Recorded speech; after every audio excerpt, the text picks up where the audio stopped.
So first off, you need to get your artwork ready. If you're just looking to create simple artwork, you can use Microsoft Word, or if you would like to create a more original artwork, of course you can use Photoshop or Illustrator, or you can even get the design directly from the internet if you're using it for personal use. So I always try to utilize the space in an A4 piece of paper. So I usually put in few designs if you're looking to get a smaller cards. And once I'm ready, you can just print it out. So for the next step, which is to print the design out, you can either buy yourself a laser printer or you can get it printed on a local printer shop. But the key here is it must be a laser printer and not inkjet, because you need toner specifically in order for your foil to stick onto your cards. I would suggest to use a thicker paper, and you can use whichever color paper that you want, so that's pretty nice. I use black sometimes because it actually gives out a very nice effect, as you can see. So you can use a black one or a white color one, like this as well. Once you have printed it out, then the next thing you will need is your foil. I have multiple color because, as I mentioned, I went quite crazy and obsessed with this hobby of mine. So I got a rose gold, I got silver, I got gold and red, so a variety of colors that I have. It is best to have a transfer sheet. So basically this is to prevent the card from getting stuck into the laminator. So what you want to do is place your card like this onto the transfer sheet, and then select carefully on, and then cut your foil paper so that it fits your card and it covers all the parts that you need it to be foiled. This is obviously too small.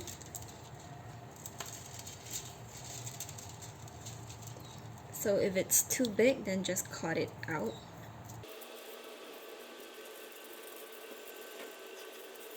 Okay, so this covers the whole card, but we just want to make sure that the colored part of the foil is facing upwards. As you can see, if I flip this off, you can see that this is the non-shiny part.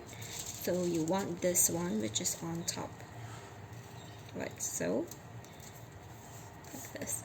If you're feeling fancy, you can always cut out different colored foil and put it on top of a different part of the design.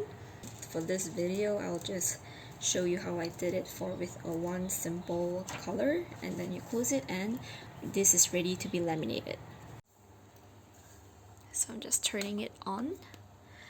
So basically you can apply any kind of heat onto this in order for the foil to transfer onto the toner ink that is already printed on your paper.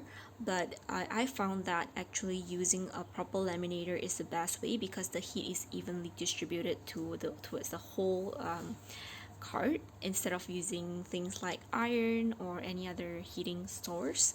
So I guess if you can afford one or get one, then definitely go get a laminator if you plan to do a lot of these cards.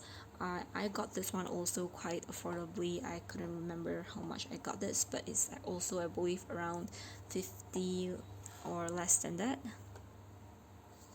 So you were just waiting for it to turn green and ready to be used. So the reason we need this transfer sheet is because we're putting our card and the foil both into the laminator, and we do not want it to get stuck or jammed inside. So we put this transfer sheet, obviously input the transfer sheet, the one without the gap, into it first. So the one with the gap is actually not in, because if you place it like this, then you risk of getting things jammed, as well as the paper might get like this when it rolled up. So always do it like this way so that everything is properly transferred. And you do not want your transfer sheet to be too thick, because then the heat won't get to your foil and your paper sufficiently, and your foil won't turn out amazing. Okay, the laminator is ready now, so I will just insert it like this.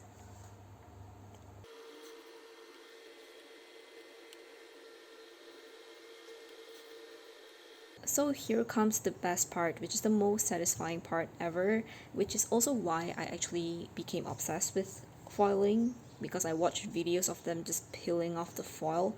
So here we have it. This has gone through the laminator, and all we need to do now is just to peel it off.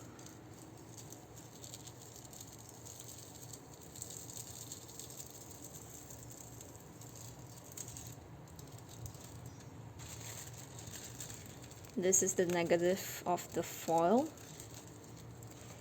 and here we have our card. Oh my god, look at that.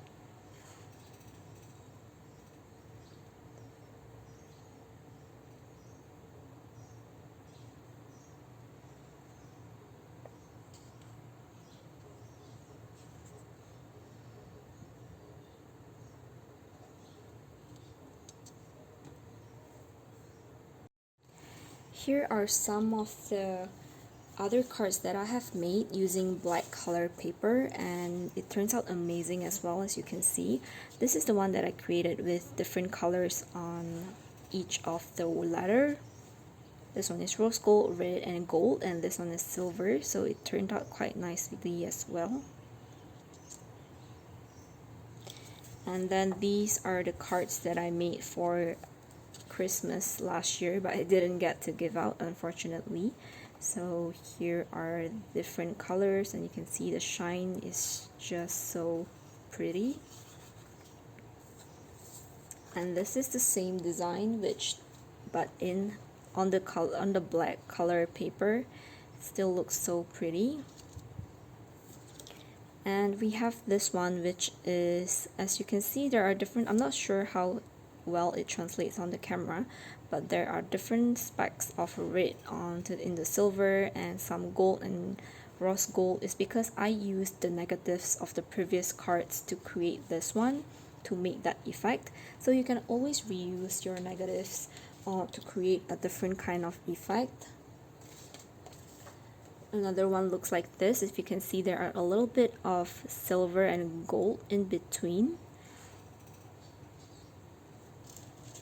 So yes, by using your negatives on top, you can do it like this, and then you can run your foil once through the laminator and then see which part is not covered, and then cover it again with a different negatives so that it actually create this kind of effect. That way you are actually not wasting away your foil. As you can see, there's still plenty of foil left on this piece. So I hope you found this video helpful, and I will leave you with some of the videos I took for other cards just for your viewing pleasure.